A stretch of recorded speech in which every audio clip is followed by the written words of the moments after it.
Hello everyone, it's Hannah here from Virtually Fluent. Welcome to today's video, which is a grammar video on compound words. We're going to look at lots of different types of compound words and the correct spelling for different forms of compounds too.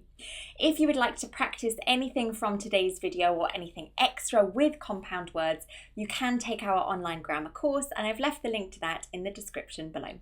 But for now, let's get started with an explanation of compound words.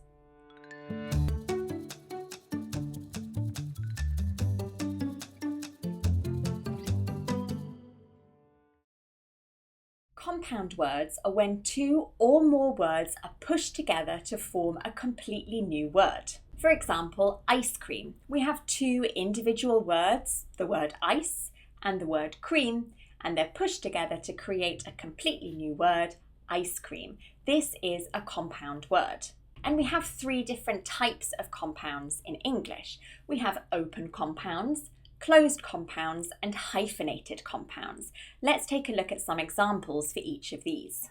An open compound is when there is a space in between the two or more words. We've already seen this example, ice cream. There is a gap in between the words ice and cream, so this is an open compound. Now take a look at this word, teacup. This is a closed compound. We have the words tea and cup pushed together to create a new compound. There's no space in between the two parts of this word, so this is a closed compound. Now take a look at this word, merry-go-round.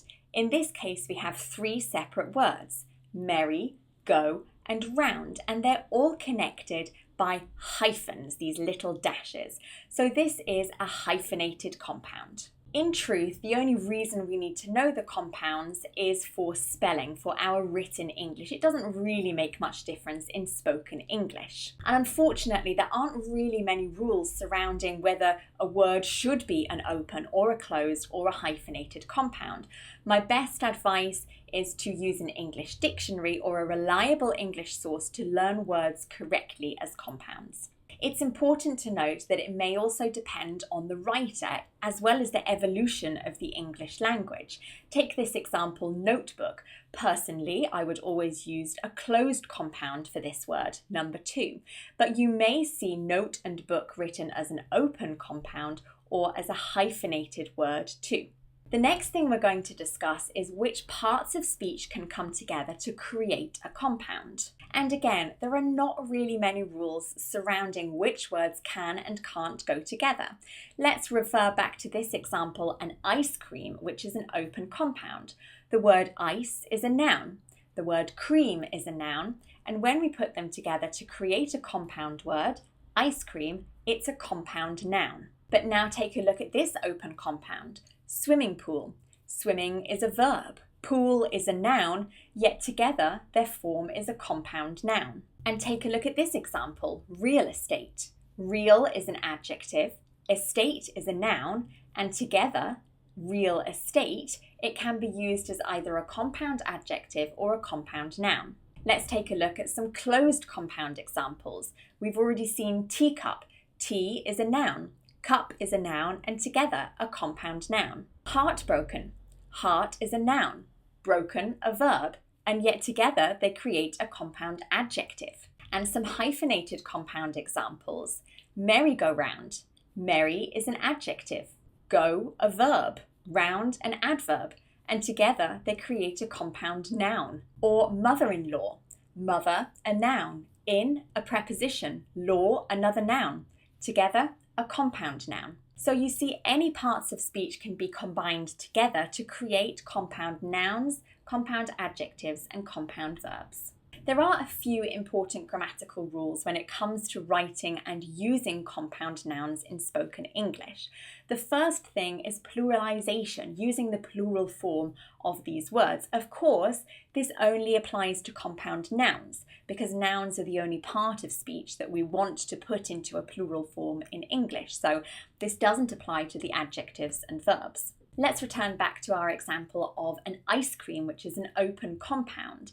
In this case, the main noun, generally the final noun, is the part that's going to be pluralized, and we only ever want to add one plural to a compound noun. We would never say ices creams, it's only ice creams. Here's an example with a closed compound, teacup, teacups in plural, cups being the main noun, that's the part that's pluralized.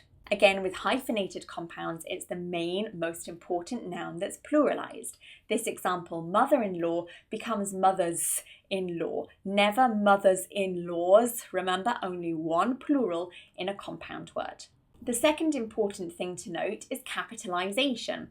To be honest, these words follow the normal capitalization rules in English. If it's the first word of a sentence, it's going to be capitalized. For example, ice cream is delicious. If it's in the middle of a sentence, it's not going to be capitalized. I love ice cream. However, if a compound word is used as a title or a proper noun, then the most important words within that compound word are going to be capitalized. When I say important words, I mean the content words in English. So the adjectives, nouns, verbs. Little words like articles, prepositions are not going to be capitalized. So take a look at this example. Mother-in-law's guide to family holidays. You can see the words in and to as prepositions are not capitalized, but the M for mother and the L in law are both capitalized because both of those words are nouns, important words within a compound.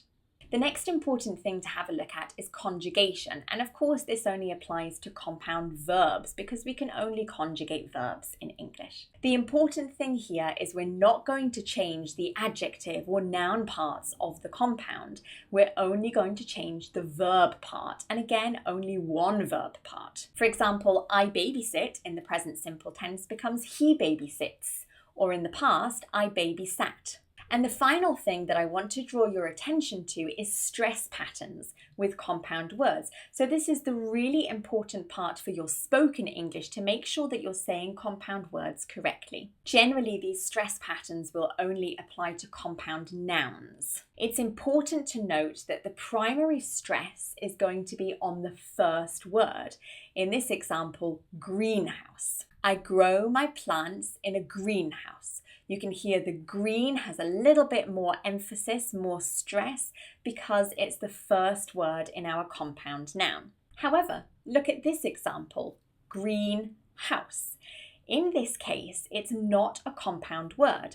We're describing the word house, a noun, with an adjective, green. So the colour of the house is green. In this case, because it's not a compound, both words are equally important. The primary stress is going to be on your main noun, which is house, but the word green, an adjective, is still a content word according to our stress rules in English, so it must also be stressed. And not only that, you want nice spacing between the two words so that they each have their own stress and emphasis within the sentence. In this case, we'd say, I live in a green house.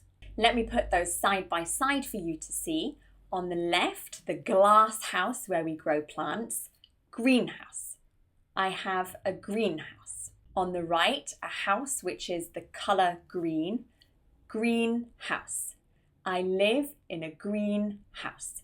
So hopefully you can hear that tiny stress pattern difference between the compound form and the two single words. That's everything that we're going to learn today on compound words in English. It's a really useful topic, especially for your written English, but as you can see, these stress patterns are important for your spoken English too. As I said earlier, if you would like to practice this topic with some online activities, worksheets, games, and quizzes, you can take our online grammar course on compound words. I've left the link to that in the description below. If you learned something new in today's video or simply enjoyed it, please go ahead and give me a like, a thumbs up. Don't forget to subscribe to my YouTube channel and turn notifications on so you know exactly when I release new English grammar, vocabulary, pronunciation videos to help you improve your everyday English. That's everything for today. This is Hannah from Virtually Fluent, bringing English to life.